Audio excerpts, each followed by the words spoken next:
ನಮಸ್ಕಾರ ಸ್ನೇಹಿತರೆ, ಹೇಗಿದ್ದೀರಾ ಎಲ್ಲರೂ? ಇವತ್ತು ನಾನು ಮಾತಾಡಲಿಕ್ಕೆ ಆರಿಸ್ಕೊಂಡಿರುವಂಥ ಟಾಪಿಕ್ ಏನಂದರೆ, ಪೋಷಕರು ಮಕ್ಕಳನ್ನು ಹೋಲಿಸ್ತಾರಲ್ಲ, ಹೋಲಿಕೆ ಇದು ಎಷ್ಟು ಮಟ್ಟಿಗೆ ಸರಿ, ಎಷ್ಟು ಮಟ್ಟಿಗೆ ತಪ್ಪು ಅಂತ ಒಂದು ಸಣ್ಣ ಡಿಸ್ಕಷನ್ ಮಾಡ್ತಾ ಹೋಗೋಣ. ನಾನು ನೋಡಿದ ಹಾಗೆ ನನ್ನ ಪ್ರಕಾರ ಈ ಜಗತ್ತಿನಲ್ಲಿ ತುಂಬ ಒಂದು ಕಷ್ಟವಾದ ಕೆಲಸ, ಒಂದು ಕಷ್ಟವಾದ ಜಾಬ್ ಅಂತ ಹೇಳಿದರೆ ಅದು ಮಕ್ಕಳನ್ನು ನೋಡ್ಕೊಳ್ಳೋ ಅಂಥದ್ದು. ಹೌದು, ಪೋಷಕರಾಗೋದು ತುಂಬ ಕಷ್ಟದ ಕೆಲಸ. ಏನಂದರೆ ಬರೀ ಅವರ ದೈಹಿಕ ಬೆಳವಣಿಗೆ ಅಷ್ಟೇ ಅಲ್ಲ, ಮಾನಸಿಕ ಬೆಳವಣಿಗೆ, ಅವರಿಗೆ ಒಂದು ರೀತಿಯ ಮೆಚುರಿಟಿ ಹೇಳ್ಕೊಡೋದು, ಅದೆಲ್ಲ ತುಂಬ ಕಷ್ಟದ ಕೆಲಸ ಒಂದು ಮಗು. ಯಾಕೆಂದರೆ ಮಗುವಿನ ಮೇಲೆ ಕೇವಲ ಪೇರೆಂಟ್ಸ್ದಷ್ಟೇ ಪ್ರಭಾವ ಇರೋದಿಲ್ಲ. ಕೇವಲ ತಂದೆ ತಾಯಿನ ಮಾತ್ರ ನೋಡಿ ಕಲಿತಾ ಇದ್ದಾರೆ ಅಂತಲ್ಲ. ಈಗಿನ ಕಾಲದಲ್ಲಿ ಟೀಚರ್ಸು, ಫ್ರೆಂಡ್ಸು, ಅವರು ಟಿ ವಿಲಿ ಏನು ನೋಡ್ತಾ ಇದ್ದಾರೆ ಅದು, ಫೋನ್ನಲ್ಲಿ ಏನು ನೋಡ್ತಾ ಇದ್ದಾರೆ ಅದು, ಎಲ್ಲದೂ ಮಗುವಿನ ಮೇಲೆ ಪ್ರಭಾವ ಬೀರ್ತಾ ಇರುತ್ತೆ. ಯಾವುದು ತುಂಬ ಆಕರ್ಷಕ ಅಂತ ಅನ್ಸುತ್ತೋ ಮಗು ಅದನ್ನೇ ಫಾಲೋ ಮಾಡ್ತಾ ಹೋಗುತ್ತೆ. ಹಾಗಾಗಿ ಪೋಷಕರಿಗೆ ಏನು ತಲೆನೋವು ಅಂದರೆ, ನಮ್ಮ ಮಕ್ಕಳಿಗೆ ಒಳ್ಳೆ ದಾರಿ ತೋರಿಸೋದು ಹೇಗೆ ಅನ್ನೋದೇ ದೊಡ್ಡ ತಲೆನೋವು. ಹಾಗಾಗಿ ಪೋಷಕರು ಸಾಮಾನ್ಯವಾಗಿ ಮಾಡೋದು ಏನಂದರೆ, ಒಂದು ಬೆಂಚ್ ಮಾರ್ಕ್ ಅಂತ ಇಟ್ಕೊತಾರೆ. ಸಾಮಾನ್ಯವಾಗಿ ಓದೋ ವಿಷಯದಲ್ಲಿ ಅಂತ ತಗೊಳ್ಳಿ. ಓದೋ ವಿಷಯದಲ್ಲಿ ಈಗ ತನ್ನ ಮಗು ಚೆನ್ನಾಗಿ ಓದಬೇಕು ಅಂತ ಇದ್ದರೆ, ಯಾವ ಮಗು ಚೆನ್ನಾಗಿ ಓದುತ್ತೆ ಅಂತ ಅವ್ರಿಗೆ ಅನಿಸುತ್ತೋ, ಅಂದರೆ ಪಕ್ಕದ ಮನೆಯವನು, ಅವರ ಕ್ಲಾಸ್ಮೇಟು ಅಥವಾ ಫ್ರೆಂಡು ಯಾರೇ ಆಗಿರ್ಬೋದು, ಅವರ ಜೊತೆಗೆ ಹೋಲಿಸ್ತಾರೆ. ಈಗ ಮಗುಗೆ ಹೇಳೋದು, ನೋಡು ನಿನ್ನ ಫ್ರೆಂಡ್ ಇದನ್ನಲ್ಲ ವಿನಯ್, ಅವನು ಎಷ್ಟು ಚೆನ್ನಾಗಿ ಓದ್ತಾನೆ, ನೀನು ಅವನ ಥರನೇ ಇರೋಕ್ಕಾಗಲ್ವಾ? ಇದು ಒಂದು ಸಣ್ಣ ಎಕ್ಸಾಂಪಲ್ಲು. ಆದರೆ ಇದು ಯಾಕೆ ತಪ್ಪು ಅಂತ ಇತ್ತೀಚೆಗೆ ಮಾಡಿದ ಸ್ಟಡಿ. ಇದು ನಮಗೂ ಗೊತ್ತಿರುತ್ತೆ, ನಾವು ನಮ್ಮ ಪೇರೆಂಟ್ಸು ಕೂಡ ಹೋಲಿಕೆ ಮಾಡಿದಾಗ ನಮಗೆ ತುಂಬ ಬೇಜಾರಾಗುತ್ತೆ. ಅವ್ರಿಗೆ ಯಾಕೆ ನಮ್ಮನ್ನು ಹೋಲಿಸ್ತಾರೆ ಅನ್ನೋದು ಒಂದು ಮನಸ್ಸಿಗೆ ಬಂದಿರುತ್ತೆ. ಆದರೆ ಏನಂದರೆ ನಮಗೆ ಚಿಕ್ಕವರಿದ್ದಾಗ ಆ ರೀತಿ ಅನ್ನಿಸ್ತದೆ. ಆದರೆ ನಾವು ದೊಡ್ಡವರಾದ್ಮೇಲೆ, ಅಂದರೆ ನಮಗೆ ಮಗು ಆದಮೇಲೆ ನಾವು ಪೋಷಕರ ಸ್ಥಾನದಲ್ಲಿ ನಿಂತ್ಕೊಂಡು ನೋಡಿದಾಗ ನಾವು ಅದನ್ನೇ ರಿಪೀಟ್ ಮಾಡ್ತಾ ಇದ್ದೀವಿ ಅಂತ ಅನಿಸ್ತು. ಸೊ ಹಾಗಾಗಿ ನಾನು ಈ ಟಾಪಿಕ್ನ ತೊಗೊಂಡಿದ್ದೆ ಇವತ್ತು ಮಾತಾಡೋಕ್ಕೆ. ಇದರ ಬಗ್ಗೆ ಸ್ಟಡಿ ಆಗಿದೆ. ಏನಂದರೆ ಕಂಪ್ಯಾರಿಸನ್ ಮಾಡೋದ್ರಿಂದ ಮಕ್ಕಳ ಮೇಲೆ ಏನೇನು ಥರ ಪರಿಣಾಮ ಬೀರುತ್ತೆ ಅನ್ನೋದು ಒಂದು ಸ್ಟಡಿ ಕೂಡ ಆಗಿದೆ. ಅದ್ರ ಪ್ರಕಾರ ನೋಡ್ತಾ ಹೋಗೋಣ ಏನಾಗುತ್ತೆ, ಮಕ್ಕಳ ಮೇಲೆ ಏನೇನು ಪ್ರಭಾವ ಬೀರುತ್ತೆ ಅಂತ. ಈಗ ಸಾಮಾನ್ಯವಾಗಿ ಮಕ್ಕಳನ್ನ ಅವರ ಫ್ರೆಂಡ್ಸ್ ಜೊತೆಗೆ ಅಥವಾ ಅವರ ಅಕ್ಕ ತಮ್ಮ ಯಾರಿರ್ತಾರೆ, ಅವರ ಸಿಬ್ಲಿಂಗ್ಸ್ ಏನಿರ್ತಾರೆ ಅವ್ರ ಜೊತೆಗೇನೆ ನಮ್ಮ ಪೋಷಕರು ಏನಿರ್ತಾರೆ, ನಮ್ಮ ಅಂದರೆ ಪೇರೆಂಟ್ಸ್ ಏನಿರ್ತಾರೆ ಅವ್ರು ಹೋಲಿಸ್ತೀವಿ. ಆದರೆ ಇದರಿಂದ ಏನಾಗುತ್ತೆ ಅಂದರೆ, ಮಕ್ಕಳಲ್ಲಿ ನಿಧಾನವಾಗಿ ಆ ಸಂಬಂಧದ ಬಗ್ಗೆ ಒಂದು ರೀತಿ ಕಿರಿಕಿರಿ ಹುಟ್ಟಕ್ಕೆ ಶುರು ಆಗುತ್ತೆ.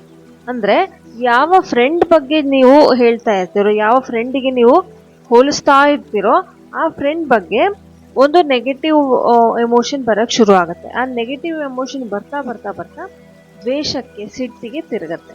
ಅದೇ ಏನಂದರೆ, ಈ ಅಣ್ಣ ತಮ್ಮಂದ್ರ ಜೊತೆಗೋ ಅಕ್ಕ ತಂಗಿಯರ ಜೊತೆಗೋ ಹೋಲಿಸ್ತಾ ಇದ್ದರೆ, ಸಿಬ್ಲಿಂಗ್ಸ್ ಜೊತೆ ಹೋಲಿಸ್ತಾ ಇದ್ದರೆ ಅದೇನಾಗುತ್ತೆ, ಸಣ್ಣ ನೆಗೆಟಿವ್ ಭಾವನೆಯಿಂದ ಶುರುವಾಗಿದ್ದು ಬರ್ತಾ ಬರ್ತಾ ಬರ್ತಾ ಜೆಲಸಿ ಶುರು ಆಗುತ್ತೆ.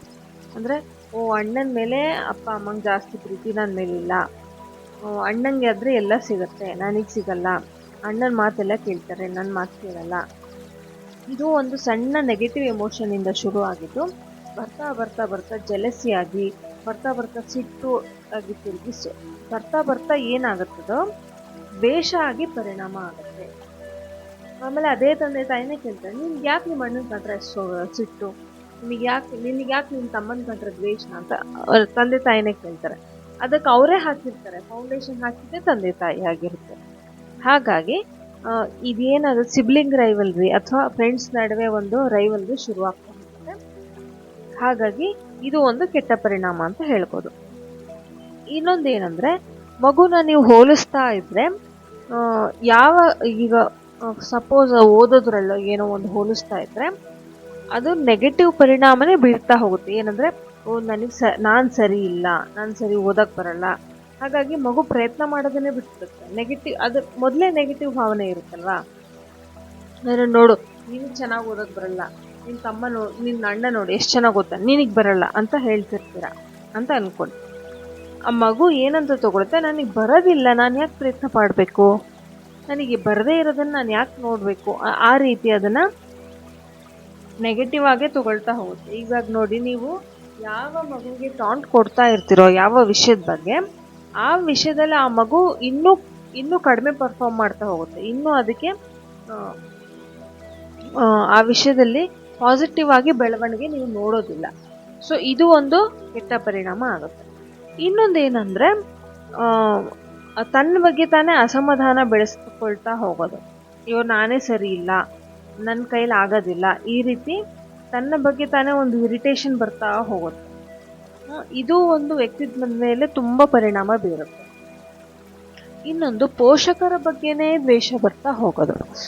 ನಮ್ಮ ಅಪ್ಪ ಅಮ್ಮಂಗೆ ನಾನು ಏನು ಮಾಡಿದ್ರು ಸರಿಯಾಗಿ ಕಾಣಲ್ಲ, ನಾನು ಮಾಡೋದು ಇವ್ರಿಗೆ ಸರಿ ಕಾಣಲ್ಲ, ಅಂದ್ರೆ ಅಣ್ಣನ ಮೇಲೆ ಜಾಸ್ತಿ ಪ್ರೀತಿ ಮಾಡ್ತಾರೆ, ನನ್ನ ಬಗ್ಗೆ ಜಾಸ್ತಿ ಪ್ರೀತಿ ಇಲ್ಲ, ನಾನು ಯಾಕೆ ಇವ್ರನ್ನ ಪ್ರೀತಿ ಮಾಡಬೇಕು, ಈ ರೀತಿ ಭಾವನೆಗಳು ಬರ್ತಾ ಹೋಗುತ್ತೆ. ಅಂದರೆ ನಾನು ಹಂಗಾರೆ ಮಾರ್ಕ್ಸ್ ತೆಗೆದ್ರಷ್ಟೇ ಇವ್ರು ಪ್ರೀತಿ ಮಾಡ್ತಾರೆ, ಇಲ್ಲಿದ್ರೆ ಇಲ್ಲ, ಈ ರೀತಿ ಒಂದು ಏನಂದರೆ ಪ್ರೀತಿ ಅಂದರೆ ಅನ್ಕಂಡೀಷ್ನಲ್ ಲವ್ ಅನ್ನೋದನ್ನು ಅವ್ರು ಕಲಿಯೋದಿಲ್ಲ. ಈ ರೀತಿ ಕಂಡೀಷನ್ ಫುಲ್ಫಿಲ್ ಆದರೆ ಮಾತ್ರ ಅಪ್ಪ ಅಮ್ಮ ಪ್ರೀತಿ ಮಾಡ್ತಾರೆ. ಹಾಗಾಗಿ ನನ್ನ ಕಂಡೀಷನ್ ಫುಲ್ಫಿಲ್ ಮಾಡಿದ್ರೆ ಮಾತ್ರ ನಾನು ಅವ್ರಿಗೆ ಪ್ರೀತಿ ಕೊಡಬೇಕು ಅಂತ ಈ ರೀತಿ ಅವರು ಅದೇ ಭಾವನೆಗಳನ್ನ ಬೆಳೆಸ್ಕೊಳ್ತಾ ಹೋಗ್ತಾರೆ. ಇದು ಮುಂದೆ ಅವ್ರಿಗೆ ಏನಾಗುತ್ತೆ ಅಂದರೆ, ಮುಂದೆ ಅವ್ರೇನು ಫ್ರೆಂಡ್ಸ್ ಮಾಡ್ಕೊಳ್ತಾರೆ, ಮುಂದೆ ಮದುವೆ ಆದಮೇಲೆ ಅವರು ಅನ್ಕಂಡೀಷ್ನಲ್ ಆಗಿ ಯಾರಿಗೂ ಪ್ರೀತಿ ಕೊಡೋದಿಲ್ಲ, ಅದನ್ನ ಅರ್ಥನೂ ಮಾಡ್ಕೊಳ್ಳಲ್ಲ. ನನ್ನ ಕಂಡೀಷನ್ ಫುಲ್ಫಿಲ್ ಆದರೆ ಮಾತ್ರ ನಾನು ಬೇರೆಯವ್ರನ್ನ ರೆಸ್ಪೆಕ್ಟ್ ಮಾಡ್ತೀನಿ, ಈ ರೀತಿ ಅವ್ರಿಗೆ ಭಾವನೆ ಬರ್ತಾ ಹೋಗುತ್ತೆ. ಇನ್ನೊಂದೇನಂದ್ರೆ, ವ್ಯಕ್ತಿತ್ವ ಬೆಳವಣಿಗೆ ತುಂಬ ಕಷ್ಟ ಆಗ್ತಾ ಹೋಗುತ್ತೆ ಮಗುಗೆ. ಪರ್ಸ್ನಾಲಿಟಿ ಡೆವಲಪ್ಮೆಂಟ್ ಆಗ್ಬೇಕಾದ್ರೆ ನೀವು ನೆಗೆಟಿವ್ ಬೇಸ್ ಕೊಟ್ಬಿಟ್ರೆ, ನಿನ್ನ ಕೈಲಾಗಲ್ಲ, ನಿನ್ನ ಕೈಲಾಗುತ್ತೆ, ನಿನ್ನ ಕೈಲಾಗಲ್ಲ, ನಿನ್ನ ಫ್ರೆಂಡ್ ನೋಡಿ ಕಲ್ತ್ಕೊ, ಈ ರೀತಿ ನೆಗೆಟಿವ್ ಬೇಸ್ನ ಕೊಡ್ತಾ ಹೋದ್ರೆ ಆ ಮಗುಗೆ ಕಾನ್ಫಿಡೆನ್ಸ್ ಬದಲು ಏನಾಗುತ್ತೆ, ನನ್ನ ಕೈಲಿ ಆಗಲ್ಲ ಅನ್ನೋದನ್ನೇ ಆಗ್ತಾ ಹೋಗುತ್ತೆ. ಅಂದರೆ ಆತ್ಮವಿಶ್ವಾಸ ಇರೋದಿಲ್ಲ ಮಗುಗೆ. ಇನ್ನೊಂದು ಏನಾಗತ್ತಂದ್ರೆ, ಮಗುಗೆ ತನ್ನ ಸ್ಟ್ರೆಂತ್ ಏನು ಅಂತ ನೋಡೋ ಬದಲು ತನ್ನ ವೀಕ್ನೆಸ್ ಏನು ಅನ್ನೋದ್ರ ಬಗ್ಗೆನೇ ಜಾಸ್ತಿ ಫೋಕಸ್ ಆಗಿಬಿಡುತ್ತೆ.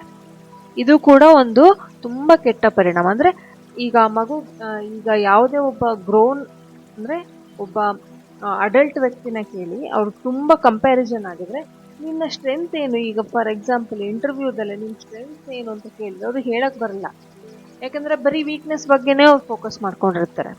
ಈಗ ಅವ್ರ ಕರಿಯರ್ ಚೂಸ್ ಮಾಡ್ಬೇಕಾದ್ರೂ ನನ್ನ ಇಷ್ಟ ಏನು, ನನ್ನ ಸ್ಟ್ರೆಂತ್ ಏನು ಅಂತ ಅವ್ರಿಗೆ ಗೊತ್ತಿರೋದಿಲ್ಲ. ಯಾಕೆ? ಅವರು ಬರೀ ವೀಕ್ನೆಸ್ಸನ್ನು ಮಾತ್ರ ತಂದೆ ತಾಯಿ ಫೋಕಸ್ ಮಾಡಿರ್ತಾರೆ. ಇವರು ಮಾತ್ರ ನನ್ನ ಹತ್ರ ಬರೀ ವೀಕ್ನೆಸ್ಸೇ ಇರೋದು, ನಾನು ಬರೀ ಏನಂದರೆ ನನಗೆ ಸಾಮರ್ಥ್ಯನೇ ಇಲ್ಲ ಅಂದ್ಕೊಂಡು ಬೆಳೀತಾ ಇರ್ತಾರೆ. ಇನ್ನೊಂದು ತುಂಬ ಕೆಟ್ಟ ಪರಿಣಾಮ ಏನಂದರೆ, ಇನ್ಫೀರಿಯಾರಿಟಿ ಕಾಂಪ್ಲೆಕ್ಸ್ ಬರುತ್ತೆ. ಅಂದರೆ ಕೀಳರಿಮೆ ಬರ್ತಾ ಹೋಗುತ್ತೆ. ಅಂದರೆ ನನ್ನ ಕೈಲಾಗಲ್ಲ, ಅವರೆಲ್ಲ ನನಗಿನ್ನ ಶ್ರೇಷ್ಠ, ನನ್ನ ಮಾತ್ರ ಇಷ್ಟೊಂದು ವೀಕ್ನೆಸ್ ಇದೆ, ನಾನು ಎಲ್ರಿಗಿನ್ನ ಕಡಿಮೆ ಇದ್ದೀನಿ ಅನ್ನೋದು ಒಂದು ಇನ್ಫೀರಿಯಾರಿಟಿ ಕಾಂಪ್ಲೆಕ್ಸ್ ಬರ್ತಾ ಹೋಗುತ್ತೆ. ಇನ್ಫೀರಿಯಾರಿಟಿ ಕಾಂಪ್ಲೆಕ್ಸ್ ಇದ್ರೆ ಏನಾಗುತ್ತೆ, ಅವರು ಸೋಷಿಯಲಿ ಬೆರೆಯೋದು ಕಡಿಮೆ ಆಗುತ್ತೆ. ಅಂದರೆ ಸಾಮಾಜಿಕವಾಗಿ ಬೇರೆಯವ್ರ ಜೊತೆ ಬೆರೆಯೋದಿಲ್ಲ. ಯಾಕೆ ಅಂದರೆ ನಾನು ತುಂಬ ಕೀಳು ಅನ್ನೋದು ಅವ್ರಿಗಿರುತ್ತೆ. ಆಮೇಲೆ ಜಾಬಲ್ಲೇ ಆಗಲಿ ಅವ್ರಿಗೆ ಎಷ್ಟೇ ಸಾಮರ್ಥ್ಯ ಇದ್ದರೂ ಇಂಟರ್ವ್ಯೂ ಕೊಡೋದ್ರಲ್ಲಿ, ಕಮ್ಯುನಿಕೇಷನಲ್ಲಿ ಅವರು ವೀಕ್ ಆಗಿರ್ತಾರೆ. ಯಾಕೆ? Inferiority complex. ಇನ್ನೊಂದು, ಪ್ರಮೋಷನ್ ತೊಗೊಳೋದ್ರಲ್ಲಿ ಅವರೇ ಹಿಂದೇಟಾಗ್ತಿರ್ತಾರೆ. ಯಾಕೆ? ನನ್ನಲ್ಲಿ ಸಾಮರ್ಥ್ಯ ಇಲ್ಲ ಅಂತ ಅವ್ರಿಗೆ ಅನ್ಕೊಳ್ತಾ ಇರ್ತಾರೆ. ಹೀಗಾಗಿ ಇನ್ಫೀರಿಯಾರಿಟಿ ಕಾಂಪ್ಲೆಕ್ಸು ಶುರು ಆಗಿಬಿಡುತ್ತೆ. ಇನ್ನೊಂದು, ಅವರ ಪರ್ಸನಾಲಿಟಿ ಡೆವಲಪ್ಮೆಂಟಲ್ಲಿ ತುಂಬ ಹಿಂದೇಟಾಗುತ್ತೆ. ಅಂದರೆ ತಮ್ಮ ಸ್ವಂತ ವ್ಯಕ್ತಿತ್ವವನ್ನು ಅವ್ರು ಬೆಳೆಸ್ಕೊಳ್ಳೋದಿಲ್ಲ. ಯಾಕೆ ಅಂದರೆ, ನೀವು ಪೇರೆಂಟ್ ಆದನು ಕಾನ್ಸ್ಟೆಂಟ್ಲಿ ಒಬ್ಬರನ್ನ ಜೊತೆ ಕಂಪೇರ್ ಮಾಡ್ತಾ ಇದ್ರೆ ಆ ಮಗು ತನ್ನ ಸ್ವಂತ ಸ್ಟ್ರೆಂತ್ ಏನು, ನನ್ನ ಸ್ವಂತ ಪರ್ಸನಾಲಿಟಿ ಏನು ಅಂತ ಕಂಡು ಹಿಡ್ಕೊಳ್ಳೋ ಬದಲು ತನ್ನ ಅಣ್ಣನೋ ಇನ್ನೊಬ್ಬ ಫ್ರೆಂಡ್ನೋ ಕಾಪಿ ಮಾಡೋಕ್ಕೆ ಅಲ್ವಾ. ಈಗ ಕೆಲವ್ರ ಮನೇಲಿ ಆಗ್ತಾ ಇರುತ್ತೆ ನೋಡಿ, ಈಗ ಅಣ್ಣನ ಬಟ್ಟೆನೇ ಕೊಡ್ತಾ ಇರ್ತಾರೆ, ಅಕ್ಕನ ಬಟ್ಟೆನೇ ಕೊಡ್ತಾ ಇರ್ತಾರೆ. ಅಂದರೆ ಅದು ನಾನು ಫೈನಾನ್ಷಿಯಲ್ ಇದು ಅಂತ ಹೇಳ್ತಾ ಇಲ್ಲ, ಬಟ್ ಏನು, ತನ್ನ ಸ್ವಂತಿಕೆ ಅನ್ನೋದು ಇರೋದಿಲ್ಲ ಮಗುಗೆ, ಚಾಯ್ಸ್ ಅನ್ನೋದು ಇರೋದಿಲ್ಲ. ಅಣ್ಣ ಮಾಡಿದ್ದನ್ನೇ ನಾನು ಮಾಡಬೇಕು, ಅಕ್ಕ ಮಾಡಿದ್ದನ್ನೇ ನಾನು ಮಾಡಬೇಕು, ಅವನ ಸ್ವಂತ ಚಾಯ್ಸ್ ಏನು. ಫಾರ್ ಎಕ್ಸಾಂಪಲ್, ಇಬ್ರು ಅಕ್ಕ ತಂಗಿರಿದ್ದಾರೆ, ಅಕ್ಕನಿಗೆ ಮ್ಯೂಸಿಕಲ್ ಇಂಟ್ರೆಸ್ಟ್ ಇದೆ ಅಂತ ಅನ್ಕೊಳ್ಳಿ. ಅಕ್ಕ ಮ್ಯೂಸಿಕಲ್ಲಿ ಏನೋ ಅಚೀವ್ ಮಾಡ್ತಾ ಇರ್ತಾರೆ. ತಂದೆ ತಾಯಿ ಏನ್ ಮಾಡ್ತಾರೆ, ನೋಡು ಅಕ್ಕ ಎಷ್ಟು ಚೆನ್ನಾಗಿ ಮ್ಯೂಸಿಕ್ ಇದು ಮಾಡ್ತಾಳಲ್ಲ, ನೀನು ಅದನ್ನೇ ಮಾಡು ಅಂತ ಹೇಳ್ತಾರೆ. ಅವಳಿಗೆ ಪೇಂಟಿಂಗ್ ಅಲ್ಲಿ ಇಂಟ್ರೆಸ್ಟ್ ಇರುತ್ತೆ. ಆದ್ರೆ ತಂದೆ ತಾಯಿ ಏನೋ ದೊಡ್ಡವಳು ಏನ್ ಮಾಡ್ತಿರ್ತಾಳೆ, ಚಿಕ್ಕವಳು ಅದನ್ನೇ ಮಾಡ್ಬೇಕು ಅಂತ. ಈ ಹೋಲಿಕೆ ಮಾಡಿ ಮಾಡಿ ಅವಳ ಸ್ವಂತ ಪ್ರತಿಭೆ ಏನು ಅದು ಗೊತ್ತಾಗ್ಲಿಲ್ವಲ್ಲ. ಈಗ ನಮ್ಮ ಪರ್ಸನಾಲಿಟಿ ಹೆಂಗ್ ಡೆವಲಪ್ ಆಗುತ್ತೆ, ನನ್ನ ಸ್ವಂತಿಕೆ ಏನು ಅನ್ನೋದ್ರಿಂದ ನಮಗೆ ಗೊತ್ತಾಗುತ್ತೆ. ಅದೇ ನೀವು ಎಲ್ಲಾರನ್ನೂ ಹೋಲಿಸ್ತಾ ಇದ್ರೆ ಮಕ್ಕಳಿಗೆ, ಅವ್ನು ನೋಡ್ಕೊಳ್ಳಿ ಅವನು ನೋಡ್ಕೊಳ್ಳಿ, ಸೊ ಇದು ಕಾಪಿ ಮಾಡ್ತಾ ಹೋಗುತ್ತೆ, ಸ್ವಂತಿಕೆನೇ ಇರೋದಿಲ್ಲ. ಕಾಪಿ ಮಾಡಿ ಮಾಡಿ ಇದು ಎಷ್ಟು ಸ್ಟ್ರೆಸ್ಫುಲ್ ಅಂದ್ರೆ, ಬೇರೆಯವರ ವ್ಯಕ್ತಿತ್ವನ ನಾವು ಅಳವಡಿಸ್ಕೊಳ್ಳೋದು ಎಷ್ಟು ಸ್ಟ್ರೆಸ್ಫುಲ್ ಅಂದ್ರೆ, ಯಾಕೆಂದ್ರೆ ಈಗ ನವಿಲ್ ನೋಡಿ ಕೆಂಪುತ ಕುಂದಂಗ ಆಗತ್ತದ. ಅವ್ರ ಕೈಲಾಗುತ್ತೆ, ಅದನ್ನೇ ನಾನು ಮಾಡ್ಬೇಕು ಅಂದ್ರೆ ನನ್ನ ಕೈಲಾಗಲ್ವಲ್ಲ. ನನ್ನ ಸ್ವಂತಿಕೆ ಏನು ಅನ್ನೋದು ನಮಗೆ ಗೊತ್ತಾಗ್ಬೇಕಲ್ಲ. ಹೆಂಗೆ ನವಿಲಿಗೆ ಕುಣಿಯೋದ್ ಚಂದನೋ ಕೋಗಿಲೆಗೆ ಹಾಡೋದ್ ಚಂದ ಅಲ್ವಾ, ಗಿಣಿಗೆ ಮಾತು ಚಂದ ಅಲ್ವಾ, ಆ ರೀತಿ ಈಗ ನವಿಲಿಗೂ ಹದ್ದಿಗೂ ಹೋಲ್ಸಕ್ಕಾಗತ್ತಾ, ನವಿಲಿಗೂ ಹಂಸಕ್ಕೂ ಹೋಲ್ಸಕ್ಕಾಗತ್ತಾ? ಯಾವ ರೀತಿ ಬೇರೆ ಬೇರೆ ಪ್ರಾಣಿಗಳು ಅವು ಯುನೀಕ್ ಆಗಿರ್ತಾವೋ ಅದೇ ರೀತಿ ಬೇರೆ ಬೇರೆ ವ್ಯಕ್ತಿತ್ವಗಳು ಯುನೀಕ್ ಆಗಿರುತ್ತೆ ಅನ್ನೋದನ್ನ ನಾವು ಅರ್ಥ ಮಾಡ್ಕೋಬೇಕು. ಸೊ ಈಗ ಆಯ್ತು, ಕಂಪೇರ್ ಮಾಡಬಾರ್ದು ಅಂದ್ರೆ ಸಕಾರಾತ್ಮಕವಾಗಿ ಏನ್ ಹೇಳ್ಬೇಕು ಅನ್ನೋದೇ ನಮಗೆ ಒಂದು ಪ್ರಶ್ನೆ ಅಲ್ವಾ. ಈಗ ಪೇರೆಂಟ್ಸ್ನ ಪ್ರಶ್ನೆ ಏನು ಅಂದ್ರೆ, ನಾವು ಹಾಗಾದ್ರೆ ಏನ್ ಹೇಳ್ಬೇಕು ಅಂದ್ರೆ, ಹೋಲಿಸುವ ಬದಲು ಅವ್ರಿಗೆ ಏನ್ ರಿಸಲ್ಟ್ ಬರಬೇಕು ಅನ್ನೋದನ್ನ ಹೇಳಿ. ಫಾರ್ ಎಕ್ಸಾಂಪಲ್, ನೋಡಿ ನಿಮ್ಮ ಅಣ್ಣ ನೋಡ್ಕೊಳ್ಳಿ, ಅವ್ನು ಮ್ಯಾಥ್ಸ್ ಅಲ್ಲಿ ಚೆನ್ನಾಗಿದ್ದಾನೆ, ನೀನು ಮ್ಯಾಥ್ಸ್ ಅಲ್ಲಿ ಚೆನ್ನಾಗಿ ಫೋಕಸ್ ಮಾಡಬೇಕು ಅಷ್ಟೇ. ಈಗ ಅಕ್ಕ ನೋಡು ಎಷ್ಟು ಚೆನ್ನಾಗಿ ಸಂಗೀತ ಹೇಳ್ತಾಳೆ, ನೀನು ಹಂಗೆ ಮಾಡೋಕೆ ಬೇಡ, ನಿನಗೇನು ಇಂಟ್ರೆಸ್ಟ್ ಇದೆಯಮ್ಮ, ನೋಡು ಅಕ್ಕ ಸಂಗೀತದಲ್ಲಿ ಇಂಟ್ರೆಸ್ಟ್ ಇದೆ, ಅವಳು ಸಂಗೀತ ಕಲಿತಾಳೆ. ನಿನಗೇನು ಇಂಟ್ರೆಸ್ಟ್ ಇದೆ, ನೀನು ಸ್ಪೋರ್ಟ್ಸ್ ಆಡ್ತೀಯಾ, ಪೇಂಟಿಂಗ್ ಮಾಡ್ತೀಯಾ, ಅವರ ಇಚ್ಛೆಯನ್ನ ಕೇಳಿ, ಅವ್ರದ್ದೇನು ಇಂಟ್ರೆಸ್ಟ್ ಇದೆ ಅದರಲ್ಲಿ ಬೆಳೀಲಿ ಅಲ್ವಾ. ಇನ್ನೊಂದು, ಮಕ್ಕಳಲ್ಲಿ ಆತ್ಮವಿಶ್ವಾಸವನ್ನ ಮೂಡಿಸೋದು ಹೇಗೆ. ಈಗ ಎಲ್ಲ ಮಗುನು ಒಂದಲ್ಲ ಒಂದಾಗಿ ಸೋತು ಅಥವಾ ಯಾವುದಾದ್ರೂ ಒಂದು ವಿಷಯದಲ್ಲಿ ಫೇಲ್ ಆಗಿ ಅದು ಸಹಜ. ಆವಾಗ ಪೇರೆಂಟ್ಸ್ ಆದರೂ ಬೇರೆಯವ್ರನ್ನ ಹೋಲಿಸೋದು ಬಿಟ್ಟು, ನೀನ್ ಕೈಲಿ ಸಾಧ್ಯ ಆಗತ್ತೆ, ನೀನು ಚೆನ್ನಾಗಿ ಮಾಡ್ತೀಯಾ, ನಿನಗೇನು ಇಂಟ್ರೆಸ್ಟ್ ಇದೆಯೋ ಅದನ್ನ ಮಾಡು ಅಂತ ಎನ್ಕರೇಜ್ ಮಾಡೋದ್ರಿಂದ ಅವರ ಆತ್ಮವಿಶ್ವಾಸ ಹೆಚ್ಚಾಗತ್ತೆ. ಆಮೇಲೆ ಮಕ್ಕಳಲ್ಲಿ ಸ್ವಂತಿಕೆಯನ್ನ ಬೆಳೆಸ್ಕೊಳ್ಳೋಕ್ಕೆ ನಾವು ಹೆಲ್ಪ್ ಮಾಡಬೇಕು.